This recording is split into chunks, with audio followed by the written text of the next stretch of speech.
Welcome to the Meat and Potatoes podcast. Today we're joined by Colin Crotty, who is the president and CEO of Hyperquake. How are you? Good, Garrett. How are you? I'm very good. So you are coming from outside the state of Utah, virtually. Yeah. The Queen City, which is Cincinnati, right? Yeah, we have offices in Cincinnati, and I make my home just north of downtown, about 36 miles. So it's been a great place for us since about 1986. It's awesome. I have some other questions about Cincinnati we'll get to, but let's just jump into what is Hyperquake. Sure. You know, we're a strategic firm first and foremost. We've been doing this, like I just mentioned, since 1986. We focus, most of our attention is on storytelling and sort of bridging the gap that exists between, what people want out of their business or want out of their brand, and how we sort of shore that up. That's sort of been our shtick for quite some time. So very who focused, but at the end of the day, we spend most of our time helping other leaders figure out how to bridge that gap. And that gap is, the world that they want that they aspire to associate themselves with versus the reality of what their businesses face today. And that seems to be where we spend most of our time. Cool. So you were a very, very young person in 1986, I assume not working for Hyperquake. But what led you to be the president and CEO of Hyperquake? Well, look, I'm going to tell you right now, my headstone isn't going to read was CEO and president of Hyperquake. I got here by accident. It was completely by mistake. My background is not in the agency space. I came from a long line of industrial launderers. I had a family business that sold to Cintas in February of 2006. An introduction was made to me at that time, shortly after the family business sold, to the founders of Hyperquake. And I joined Hyperquake October 23rd, 2006. So I've been here ever since. We've gone through a lot of change. Most of it has been really fun and exciting.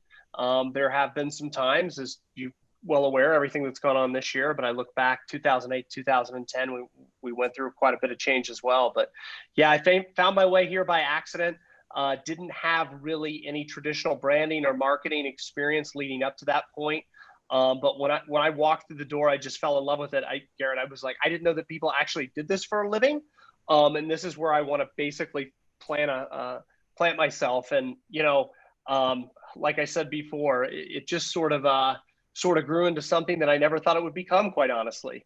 And so as the years went by, I fell more in love with the clients and the people and the work we do. So here I am. Yeah.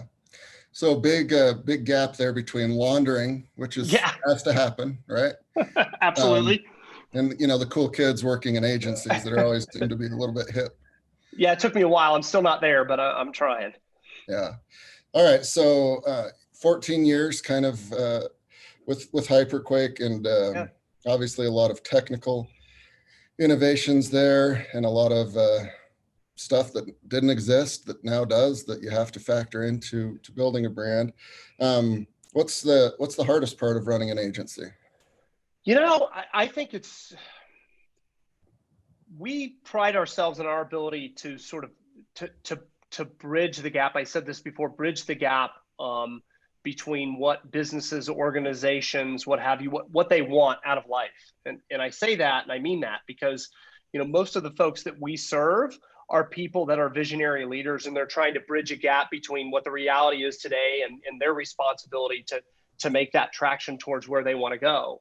For us, we sort of go by the way of the human psyche, right? So we're always trying to figure out, what the biggest competitive threat is to the clients we serve, and how we really galvanize leaders' vision against that future state, and then how we pull people, their organizations, towards it, which is one heck of a challenge.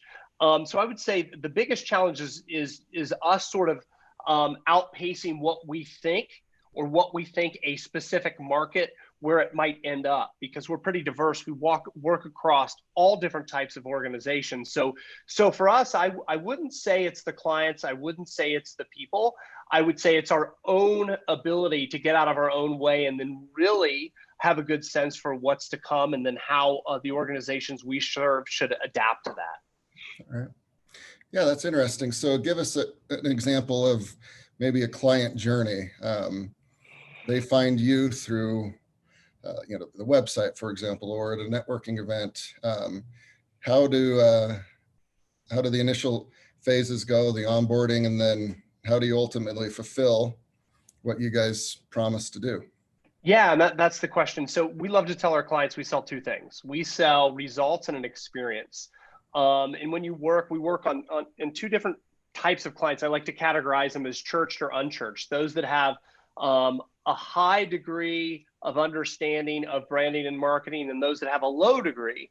But they both come to us because they know that we're there to help them deliver results or drive an experience, because a lot of the folks we serve don't have those functions inside their walls. So we sort of work as that catalyst towards that next step in their own evolutionary process.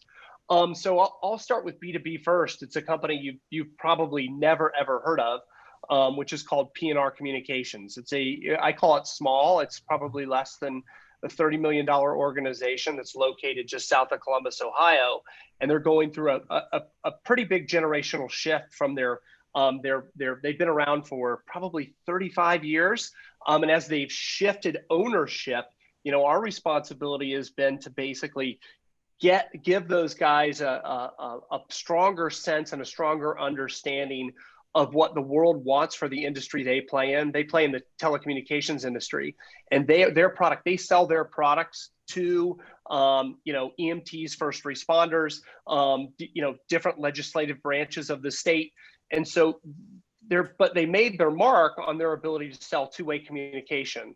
So today the work we're doing is to help create a stronger connection to the future prospects of growth, but then getting their entire team around everything that's important to that organization culturally, so as they shift into this new leadership style. And so we use branding as just one tool in our toolkit. They looked at a lot of different potential partners. A lot of them were more consultative in nature. So, the whole idea of bringing in a consultant to basically figure out where the gaps are in their organization, and then saying, here are all your gaps, good luck, go fix it. We came in and said, hey, look, here's where the opportunities are. Here are some potential gaps. Let's walk alongside your team. Let's build that bridge to the future together, which drives a lot more advocacy for the leadership's team. We use branding as a tool to do that. Look, creating stuff that's physical and visual in nature is a really powerful thing. And so our ability to basically bridge that gap from where they were to where they want to go, and using design to execute against that, has just been huge. They're a small company. They're just in the state of Ohio. But again, just a great example of how we use branding to help start to drive towards that future state. And then most importantly, that becomes the platform for new product diversification, new service ideation, and how they better serve their customers. So our ability to basically move people to move product falls in line with, number one, the people inside your walls, getting them to believe in that. And then number two, bridging that with what their customers say they want today and what they think they're going to want tomorrow. And we use branding to do that. That's one example of that. Awesome. So, how long does it take for you and your team to feel comfortable with the strategy going forward of all of the services you provide? Because you've got to obviously understand their psyche, their business model, the competitors, all of that. What's the timeline? That's a great question. Here's our deal. We love to start small. Like we're never in a position where we want to walk in and compete with other firms and ask for all of their business. Our belief is, let's start small. Let's figure out if the cadence is going to work. Let's find out if we're the right fit first. So for us, we try to have work in sprints. I would call in sort of like micro doses with projects to basically start to better understand, if what we're going to deploy, if we have a pretty big toolkit, like we want to make sure, number one, there's a strong enough connection with those other leaders where they see real value in what we do, and then they can in turn monetize the work that we do. And that's anywhere from a 2 to 3 week sprint. We do business building workshops. We try to just strip away all the nomenclature around brand and consumer focused and what that means, and just get down to the basic core principles of what it is that they deliver to the world. And typically that's anywhere from like I said, a 2 to 4 week business building workshop. So we start to align on, okay, principally speaking, we think we add value. Do you believe we add value? Now let's really understand, let's get a better sense for that business strategy and where you want to go, and then how we can drop in our services to help you get there.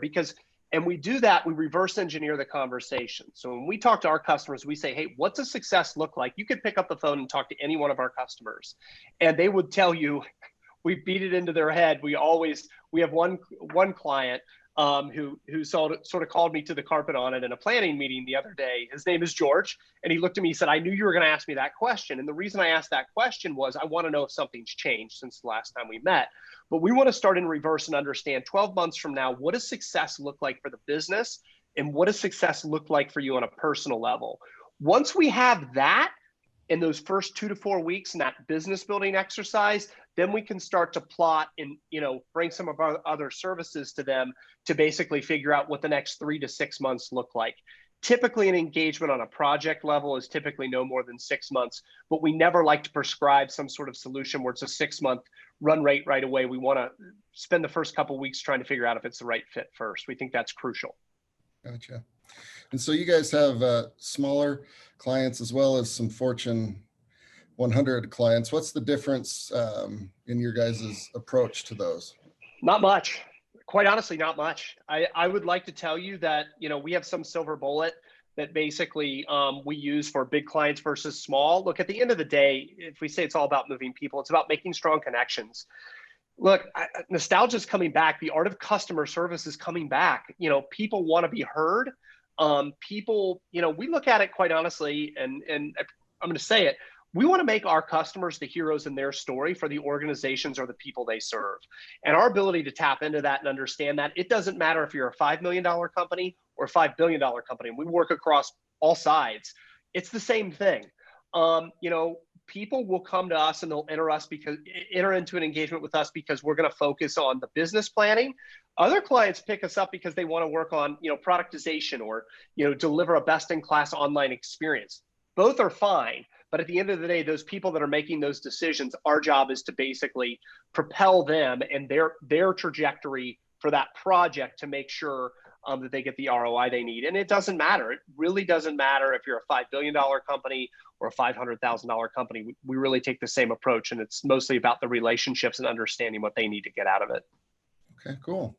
So we've talked about a couple of the things that are tenets on your website: brand building, business building, and storytelling. Of the last year or two, what's one of your favorite stories and clients that's encapsulated all three of those? There's a few.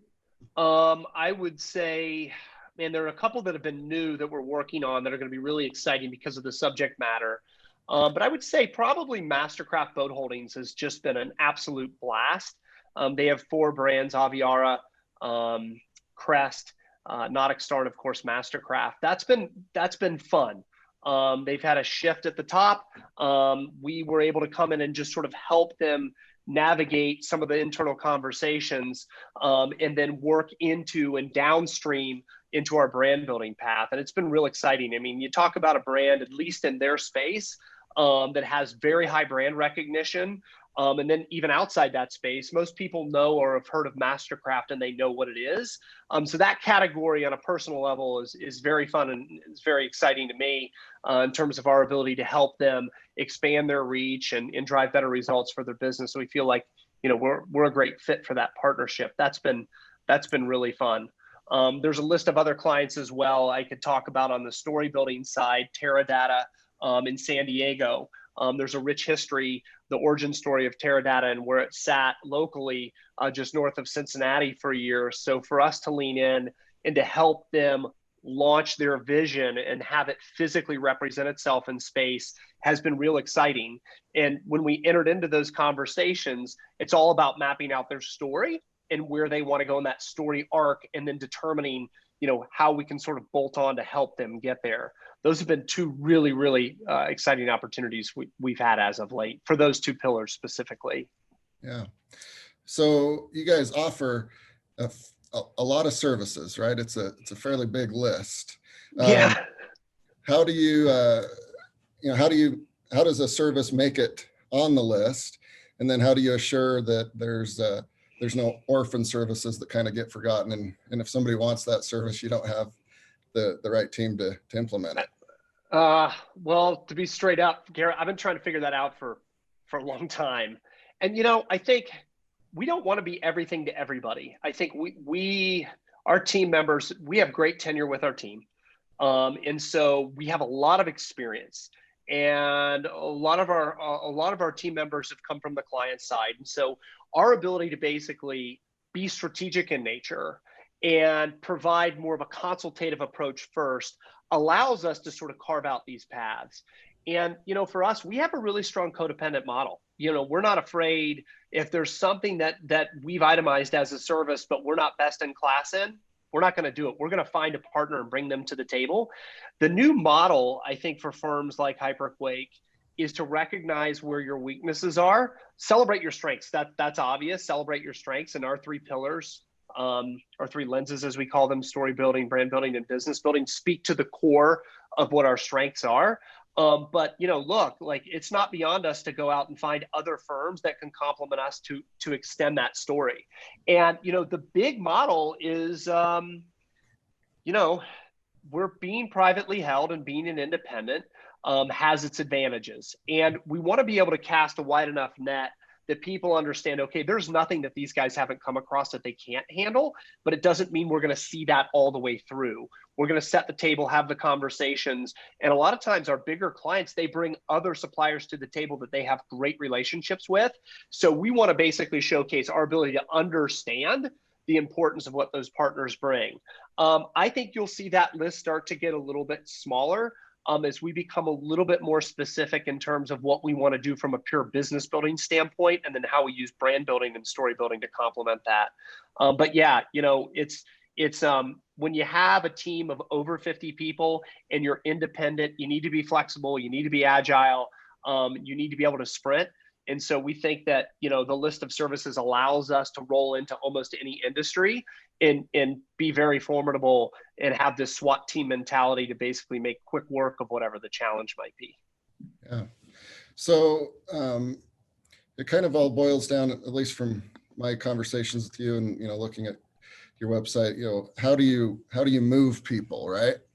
Yep. And that's the answer you're trying to get with these clients. So just in your brain, without, you know, talking to your team or doing any research, if you had a client, you know, with $1 million ready to give to you with the question of how do you move people, for me, how does your brain quickly process that? That's a good question. So how I quickly process that is, I would say we're in the middle of a pretty big shift. Very rarely do you see a lot of contributing factors in an economic shift the way you're seeing it now, whether that be social, political, economical.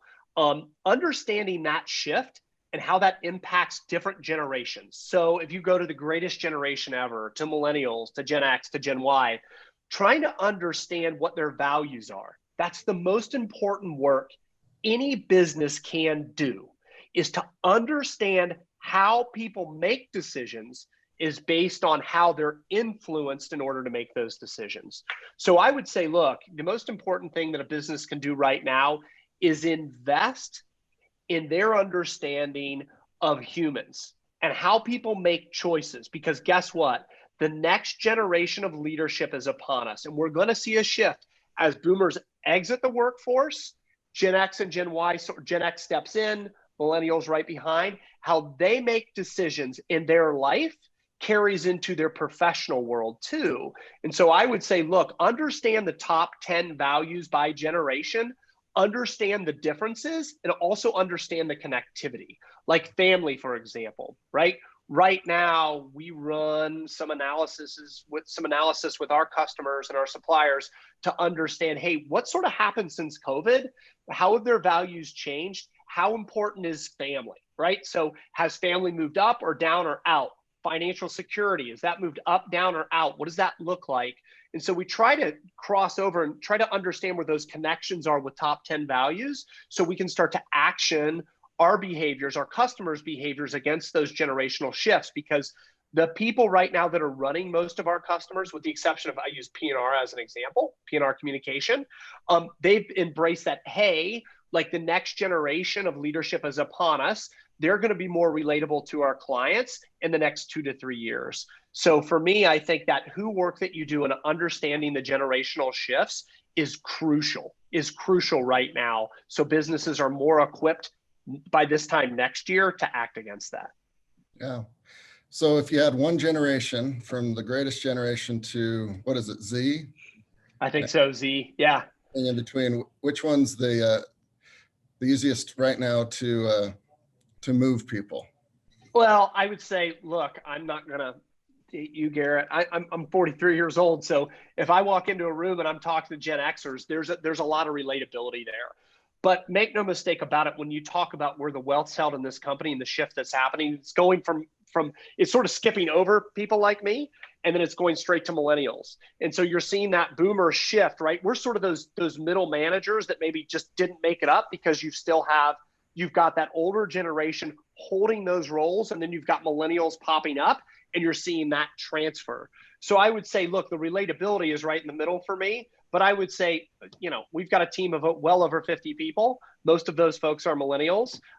So I have a very strong understanding, or we have a very strong understanding of what some of those triggers are and what it takes to manifest sort of movement and executional activity to drive business success. But I would say the most important generation right now is, I would say, I'm going to answer your question, but not answer it, but it's the connection between the millennial generation and the boomers and sort of what that means to the future success of the organizations we're involved with. But relatability, by far, Gen X, that's where I fall. Gotcha. Yeah, I guess the most important in the present would be the ones with the most money, which is probably the boomers. And then to your point, planning ahead and trying to forecast the future would be everybody else. Absolutely. Yeah. So, most folks that run agencies and are on the creative side have a dream client. Who would yours be? Man, I don't know if I can. I don't really have a dream client. I have a dream client type: purpose-driven organizations. I think organizations that come to us and they already have that purpose defined. And I'm not talking about someone who's, when I define purpose is defined by whatever that organization thinks their purpose should be. But I would say more purpose-driven for the sake of positive change is good, especially right now. So our ability to work with more purpose-driven organizations is absolutely crucial. I'll use, we were recently awarded a piece of work that I can't go public with, but they it's an automotive manufacturer, and it's a really nice win for our roster. But the work that we're doing is so forward focused. They're 15 to 20 years down the road, thinking about what growth looks like. That was my dream client, and our team won them. I didn't even talk to them, and our team won that work.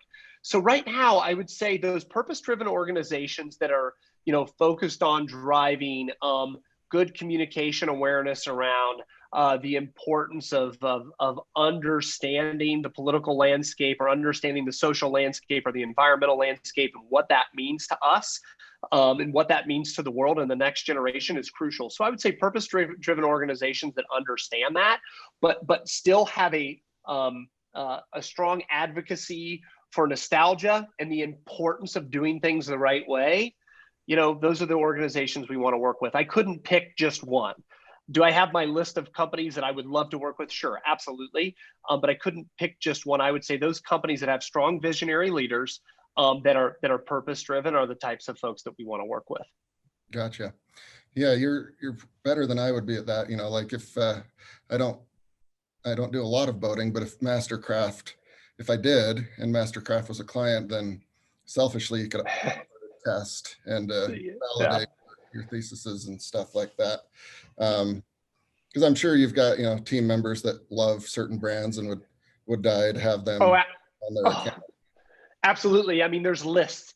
On a personal level, I'll use the analogy back to Mastercraft. The reason we're talking to you is we see so much potential in the Salt Lake area. We have a lot of work on the West Coast. there is so much activity going on right now in Salt Lake. It gets us really excited. And I felt that way for years. I have siblings in Salt Lake. First time I ever went to Salt Lake was in 1996 and fell in love with the mountains. And so, you could sort of like go down the list and say, okay, who do we want to work with? You could take a company, you could take a ski resort like Deer Valley, who's part of a larger group. Yeah, we would love to work with an organization like that. They're paying very close attention to the environment, what that means to their industry. Obviously, that's someone we would love to work with. And I would say our entire team thinks that way too. So I would say, even to get a little bit more granular, our ability to basically grow on the West Coast is important, but really getting roots down in the Salt Lake area is going to be real important for us on a personal level because of the family connection I have, but just based on what we're seeing, the trajectory for growth for Salt Lake is over the next 10 to 15 years is really exciting. Yeah. So folks here in Utah probably will be able to solicit your services in the near future, it sounds like. We're hoping so. Yeah, we're going to plant a flag there, and we're really excited about that. And that should happen first quarter next year. Cool. Are there any brands out there that maybe without even trying, maybe they stumbled into it, or at least they didn't tell people they were trying? And you can go back 100 years if you want. Yep. That kind of accomplished that brand building, business building, and storytelling. I'll use one that everybody knows, Uber, obviously. Did they stumble upon that, or that was more intentional? I don't know those folks there, nor would I try to pretend. But I think when you start to basically understand an unmet consumer need, and when you're really trying to be disruptive, they obviously disrupted, and you've seen Lyft follow right behind. You look at sort of what Uber, how they've continued to evolve. In terms of, the challenges they've had in relation to a lot of the pressure they felt on a state level, on a federal level, and then what they've had to accomplish over the years. It's been pretty exciting to watch. And then you see how they're starting to diversify into other areas. It's really exciting. So I would say, they seem to get it on the surface. Every brand and business has their own challenges in terms of how they're going to evolve today. But I'd say Uber's a good example.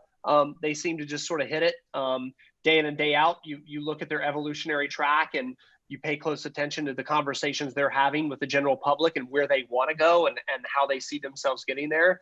It's exciting to watch. Now, did they sort of accidentally fall into that? I don't know if any of those founders really actually thought it would be as big as it is. They probably hope that. But I would say they probably sort of fall in that camp for me on a personal level. I think if you could ask any one of my colleagues at work, they'd have a much more articulate response and probably have 52 different examples of other brands that have done a great job. But I would say for me, Uber sort of stands out. Yeah. And so, salesmen know when they're being sold to, and marketers know when they're being marketed to. When do you know if, a corporation or a group has kind of hit on all of the things that you focus on and they're not your clients? What's that one telltale sign that they've kind of nailed it? That's a tough question. Yeah, I would say, delivering a holistic, unfractured experience in market is crucial.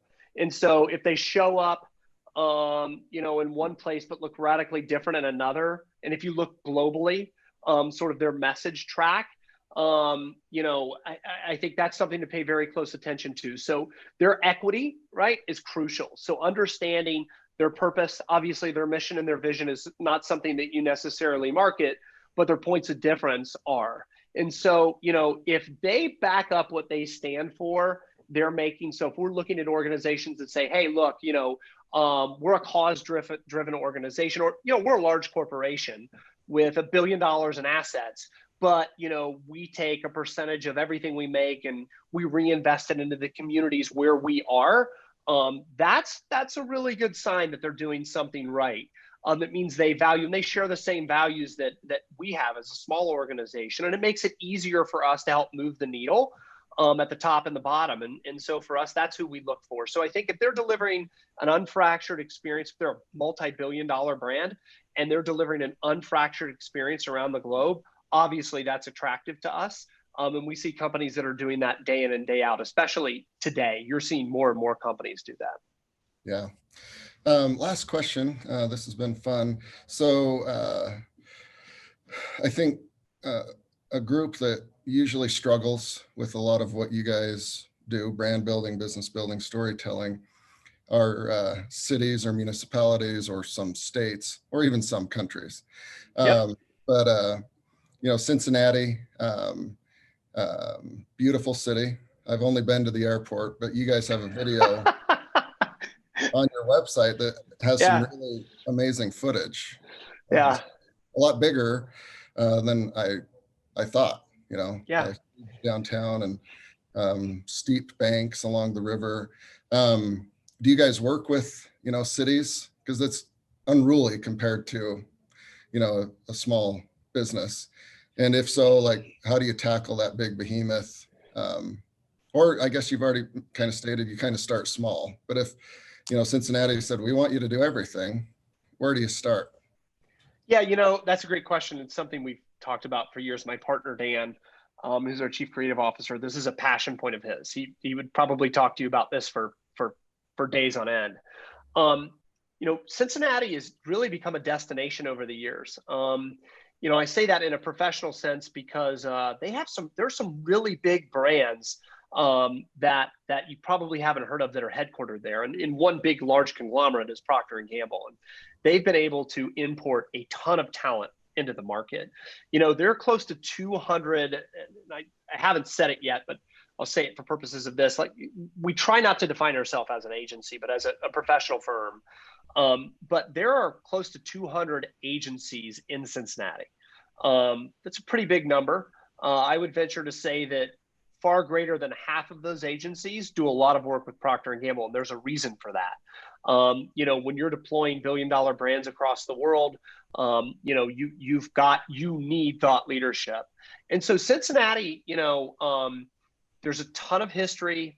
You think about their strong conservative values. You think about cost of living. You think about someone like a Procter & Gamble, and it's really become a destination. We've seen more and more people move towards Cincinnati because of the access Procter & Gamble gives you. And then what we've seen happen is we've seen that talent then be exported from Procter. And that's, I don't know if that's as intentional as sometimes it feels, but they've got first-class leaders that have exited that organization and then built up other organizations in and around the Cincinnati area, which has just been great. When you think about professional sports in Southern Ohio, there aren't a lot of states that can basically, their claim is now there are 3. And so, you've got this second city mindset in Cincinnati. We're not New York, we're not Los Angeles, we're not Seattle, we're not Austin, but we take a lot of pride in what we've built so far. And so for us to make this the destination, we've got to continue to recruit the next generation of leaders. And we feel like Cincinnati's on the right track to do that. Yeah. Yeah. I'd love to go visit. And I probably wouldn't have said that without seeing the video that you guys produced, but that says a lot. Well, we'd love to have you. That's, we've got to, now when we can all come back together and work in the same space, we take a lot of pride in where we work and how we coexist, but obviously you're going to be the first person on the list to fly out and see it. And I'm glad you said that about the video. So that's awesome. Yeah. I'd love to go to a Reds game and do like a historical tour there, because there's a lot to go on, or a lot that's going on. All right. Well, cool. Thanks, thank you so much, Colin. Appreciate your time and look forward to having you guys here in the local ecosystem in Utah. Thanks, Garrett. Appreciate it.